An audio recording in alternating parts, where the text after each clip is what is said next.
And that's when I learned you never tell a guy in a tap-out shirt to calm down. He was like winding up to punch me. I was just waiting for him to punch me and just like break all of my bones.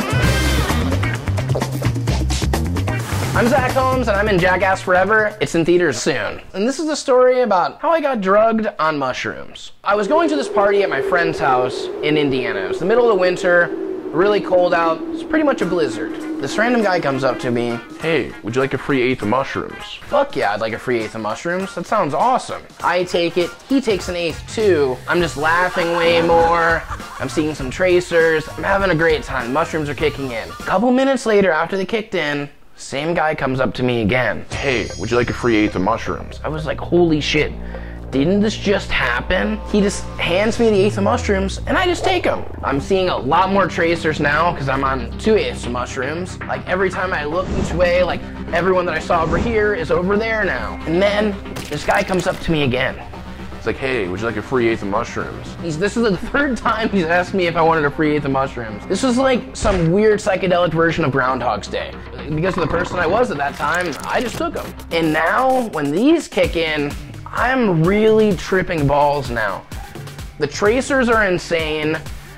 All the colors are morphing together and everything is just fucking awesome. Like I'm having a great time. I decided to wander into the kitchen and the mushroom dealer's there and he's like, dude, we gotta take a picture together. Hell yeah, dude, let's do it. And he takes his phone out and he's like, ask this girl that was standing next to us to take the picture. And she's like, okay, I'll take the picture. And then she's like, I don't know how to use your phone. And he's like, what? You don't know how to use a phone? Out of nowhere, I just see this purple, like, massive energy just, like, come into the kitchen. It was actually this, like, buff dude in a purple tap-out shirt. And he's like, did you just call my girlfriend stupid because she doesn't know how to use a phone? She's not stupid, she's smart. And I'm like, no one said anything about her being stupid or smart or anything. Like, everyone just needs to calm down right now. And that's when I learned you never tell a guy in a tap-out shirt to calm down. He got so mad that I told him to calm down. He was like winding up to punch me. Oh my God, I was like anticipating it. I was just waiting for him to punch me and just like break all of my bones. I guess people were like yelling at him or something not to hit me, and he ended up just punching a fish tank that was next to me instead. It sounded like a million wind chimes, like all the glass breaking, all the water from the fish tanks coming out like a waterfall. I can just hear like this giant waterfall, and then all the fish from the fish tank are coming out of the fish tank onto the floor. I would like make eye contact with one of the fish, and I could have swore he was like, why did you do this? It was the most scary thing I've ever seen. I come back to reality. Everyone's just yelling at me, like telling me that I have to leave because I caused this huge scene, which I don't know why they didn't kick out the tap-out guy, but whatever. I get kicked out into this blizzard, and it's so fucking cold out. So I'm like, dude, I gotta call someone or get someone to pick me up. I pull out my phone.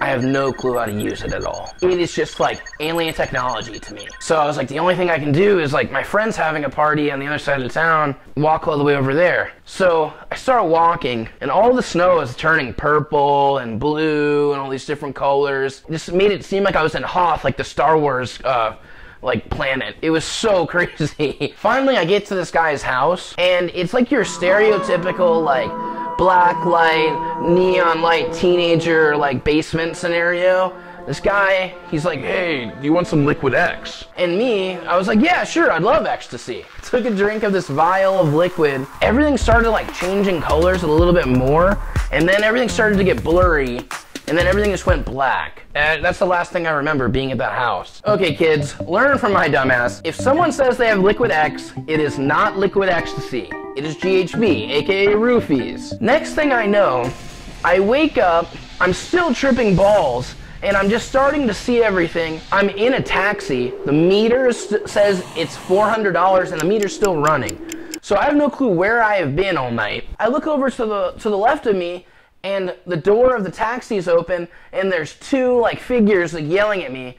And at first I thought they were cowboys because they're wearing these like weird hats, but they were actually sheriffs. And they're like, what were you on? What are you on? The taxi lady's like, no, I'm gonna drive him home if he can pay for this. And I was like, yes, I can pay for it. She ended up convincing them to leave. She's like, are you gonna be able to pay for this? And I'm like, yeah, you don't have to take me to my bank. And I go to reach in my pockets. I don't have my wallet. I don't have my phone. So I don't have my ID. I don't have my debit card. I have nothing. I'm so scared about going into this bank right now because I'm still tripping balls. So I go in, and nobody that I know is working in there. I live in a small town. everyone knows everyone, and it's a bunch of people that I don't know today. I told them my story for like 30 minutes, and everyone was just like afraid of me being there. This person that I knew from high school that was like 2 years above me came in, and she was like, Oh, I know who he is. she was like, convinced them to give me my money and then just let me go. I give it to the taxi driver, and I'm like, here you go. I tipped her with some Xanax, and then she drove me home. That was my fucking story on shrooms. Tales from the